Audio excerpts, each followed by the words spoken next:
Today we're going to be installing this headlight from Baja Designs on the Honda CRF250F.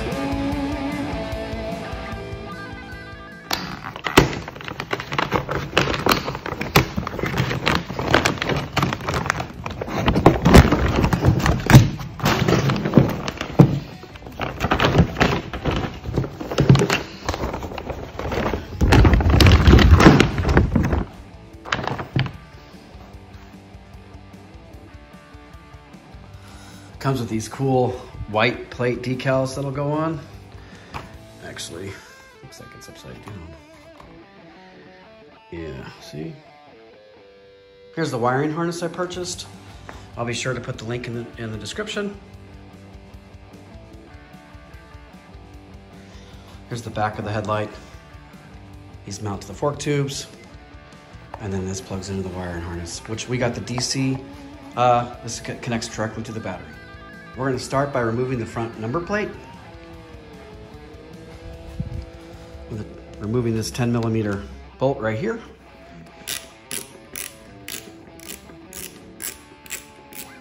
Okay, after that bolt's removed, what we're going to do is we're just going to come around here and we're just going to push that up from the center, and that will push the number plate out.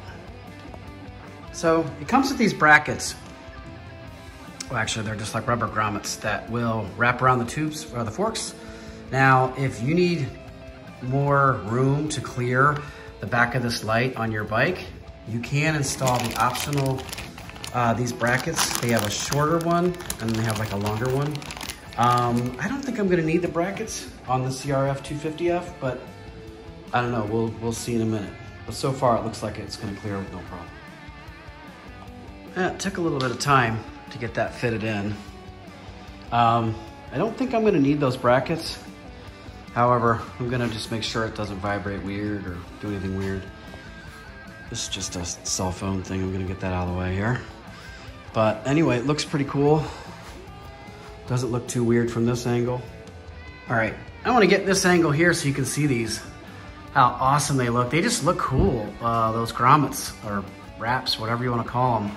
And as you can see, that headlight fits perfect back in there. No need for those additional brackets on the CRF. I guess the best part is you can adjust it. So I lowered the headlight a little bit. That way it centers it a little bit more. As you can see, it's closer to the fender now. But really, it's however you like it. You know, if you want it higher, do it. If you want it lower, you can do that as well. Now we have flipped the bike around and we are gonna remove the side panel to gain access to the battery and get this wired up. All right, so this is the wiring harness. This will be the switch that mounts on the handlebars, which that's nice. Looks like it's fused and it just goes right to DC, goes right to the battery. And it also looks like it wires in tail lights eventually if you need them. Yeah, that's what I believe that's for. I'm not 100% sure yet, but that's what I think that's for. Used for, yeah, it doesn't actually say, but pretty sure that's for a tail light. Cool. Let's get this sucker installed. So my thought is to mount it right next to the kill switch. I've loosened this up. I've moved it over a little bit. Hopefully that's enough room. And we'll put that light switch right there. All right, switch mounted. Now we're gonna remove these side panels and route the wires and get everything buttoned up. A little tip for on the Hondas, which is really cool, is these wire ties that they use. If you pull up on that little tab, you can actually loosen these and use the existing ones. And a good rule of thumb is just to follow the other wires that are already in place. And as you can see, I'm gonna take this one. This is what plugs into the headlight, and I'm gonna just kind of wire tie that up in here so it's kind of hidden, because that white thing's kind of ugly. And I don't want to see that white connector with all these other ones. We're gonna remove that side panel and route the wires through. So I've got a lot of this wiring coming down, and we're getting close to the battery. And I wanted to point this out that I already did. I have a battery tender wire kind of already installed, and I did this with those as well. And I was just gonna explain this. So you see how they give you the circle? the circle clamps like that, well, we'd have to take that bolt out and then have to worry about our other one coming out. Possibly that bolt slides. It can be a real pain.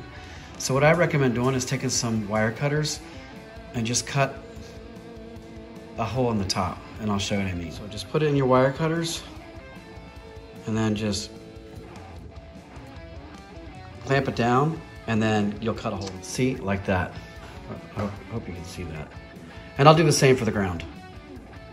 So now with that cut, it'll be real easy just to loosen those screws to the terminal for the positive terminal on the battery, and then just slide that in and tighten it down. Same with the ground. We'll do the same with the ground, and then we'll be all wired up. All right, looks like got the headlight installed. It's pretty quick too. Bam! Puts out a decent amount of light, I can tell you that right now. That sucker is bright. All right, everything's all wired up, as you can see. And we're gonna go ahead and put all these plastics back on.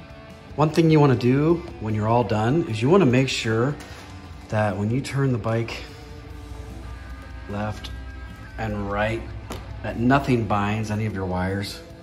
But the way they have this set up, it's pretty easy to hide everything. All right, see you on the next video. Be sure to like and subscribe. Have a good one. Oh, and let me know if there's any other videos you'd like me to do down in the comments below. Okay, light test at night. Yeah, it's pretty damn bright.